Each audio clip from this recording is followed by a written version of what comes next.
जादुई कांच का टुकड़ा।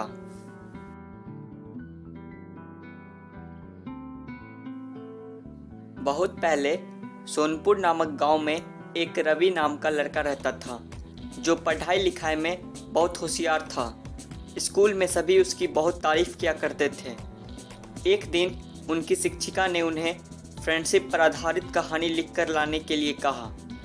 रवि जल्दी से घर आया और अपना होमवर्क करना शुरू कर दिया।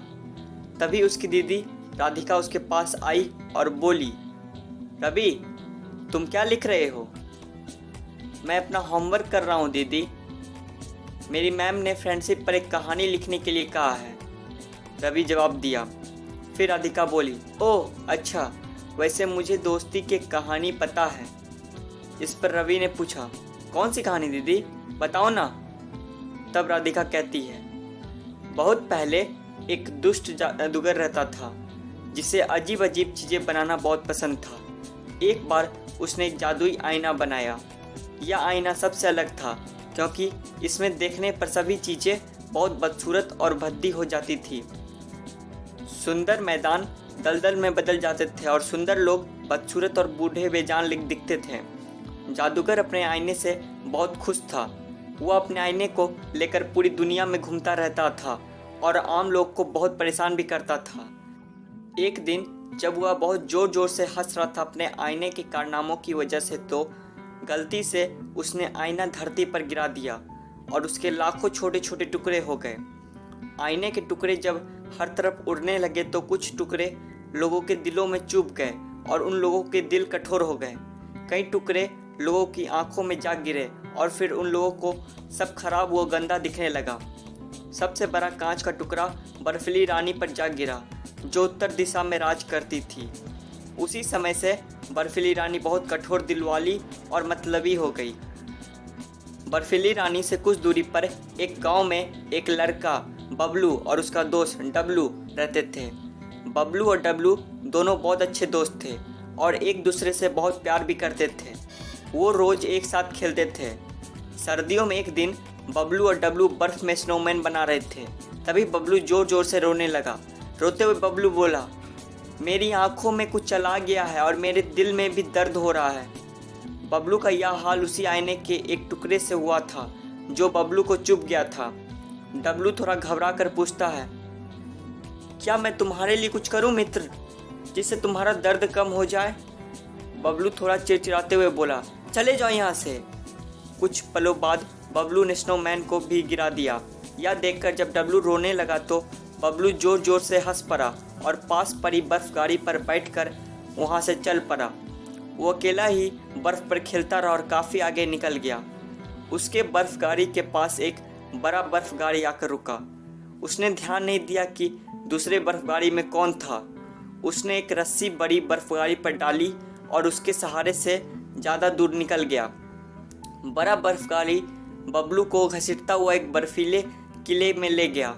वहाँ पहुंचकर बड़ी बर्फ गाड़ी के चालक ने बबलू को किले के अंदर चलने को कहा। जब वह किले के अंदर गया तो उसे एक आवाज़ सुनने को मिला, बबलू इधर आओ, तुम्हें बहुत ठंड लग रही होगी। यह आवाज़ किसी और की नहीं बल्कि वही कठोर दिल वाली बर्फीली रानी की थी। बबलू बर्फीली रानी को देखकर नहीं डरा और फिर बर्फीली रानी ने नीचे झुककर उसके गाल को चूम लिया। इस चुम्बन से बबलू मंत्रमुग्ध हो गया और वह डब्लू और बाकी सबको भूल गया और बर्फीली रानी को ही अपना समझने लगा।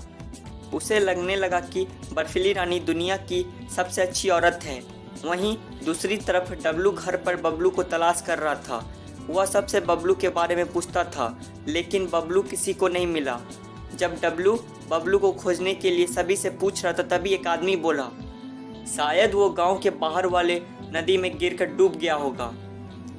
यह नदी एक जादुई नदी थी। डब्लू ने अपने सबसे खूबसूरत पीले जूते नदी में फेंक दिए और नदी से बबलू को वापस देने को कहा, पर नदी ने भी तो बबलू को नहीं देखा था, इसलिए उसने पीले जूते वापस बाहर भेज दिए। डब्लू परेशान होकर खुद से ही कहने लगा, अब मैं बबलू को कहाँ ढूंढूं? मैं उस तक कैसे पहुँचूं? न जाने वो कहाँ होगा। तभी एक छोटी सी नाव डब्लू के पास आकर रुकी। डब्लू उसमें चढ़ गया और नदी के बहाव से आगे बढ़ते गया। वह नाव में बैठे बैठे बहुत आगे बढ़ गया। जंगल के एक अनजान स्थान पर जाकर नाव रुक गई। नाव से उतरकर जब उसने चारों तरफ देखा तो उसे एक बारहसिंगा दिखा।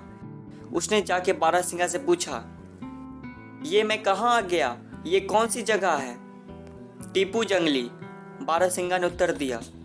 क्या तुमने एक छोटे से बच्चे को देखा है? दोबारा डब्लू ने पूछा। बारहसिंगा बोला, हाँ, एक लड़का उत्तर दिशा की रानी के साथ उसके महल में रहता है। क्या तुम मुझे वहाँ तक पहुँचा दोगे? तुम्हारी बहुत कृपा होगी। डब्लू गिड़गिड़ाया। बारहसिंगा को उस पर दया आ गया।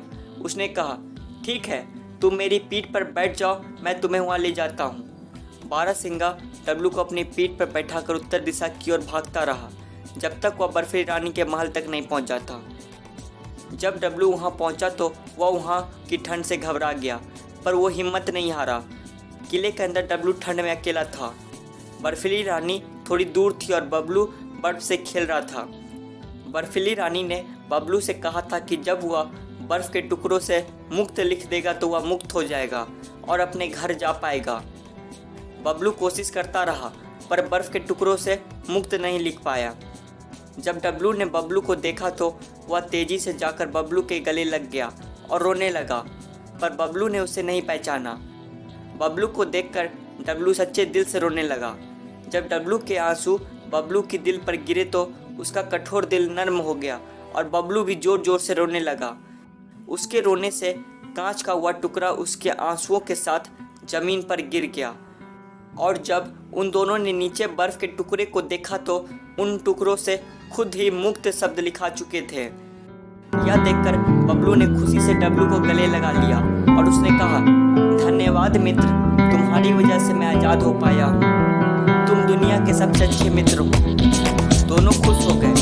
जब बर्फीली रानी को दोनों ने बर्फ के टुकड़े से लिखा हुआ मुक्त शब्द दिखाया तो वो चौंक गई और उन्हें जाने की अनुमति दे दी। उसके बाद बबलू और डब्लू खुशी खुशी अपने घर वापस